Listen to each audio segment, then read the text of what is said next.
Halo bos, selamat petang, selamat petang. Saya Mr. Pang. Hari ini saya nak recommend kawan-kawan kereta ni. Okey, kereta ni baru sampai aja tahun 2012. Toyota Hilux 3.0 3.0 ini kereta. Okey, harga cuma jual 38,800. Cat kita sudah spray lah. Boleh nampak. Cat kita sudah spray. Enjin dalam kita belum cuci lah. Intercooler D4D engine lah. Okey, boleh nampak. Dia punya panel degak. Ini abo-abo spray cat lah. Ini abo-abo spray cat. Okey. Lepas tu dia punya cermin besar, tak pernah tukar lagi. Semua original. Ada Toyota punya logo kat sini. Tengok ini ram tape kat sini. Right.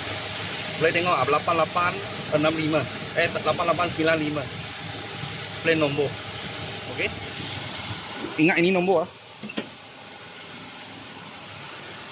Ini dia punya plan nombor 8895. Ini kalau cermin sudah tukar, ini sudah hilang. Tapi ini ori lagi ori lagi. Okey, tahun 2012 Toyota Hilux 3.0 G-Spec. Memang boleh bawa banyak berat punya barang lah ini.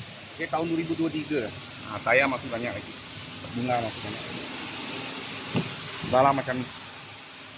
Dia punya span sini kalau kotor macam baru. Okay, licin-licin. Tak ada cala, tak ada apa. Steering sudah bikin. Steering sudah bikin. Toyota punya steering bukan macam ni.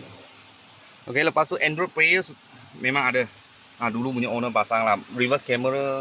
Ini yang punya 4 view gear lah. Ini biasa punya gear. Belakang macam ni. Tahun 2012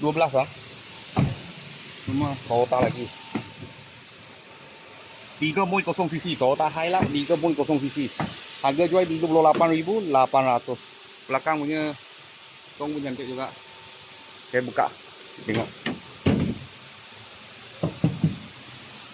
Ada cala macam ni aja. Boleh nampak. Tahun 2012 punya 3.0 cc. Cermin pun tak pernah tukar lagi. Yang punya spray nombor pun ada lagi. Harga jual 38,800. Kalau bos-bos dan kawan-kawan siapa tengah cari kereta ni, boleh WhatsApp saya lah. Tom mari tanya saya dulu. Ini kereta masih ada lah. Kalau ada apa murah-murah kereta, saya akan video lagi. Thank you bos. Thank you.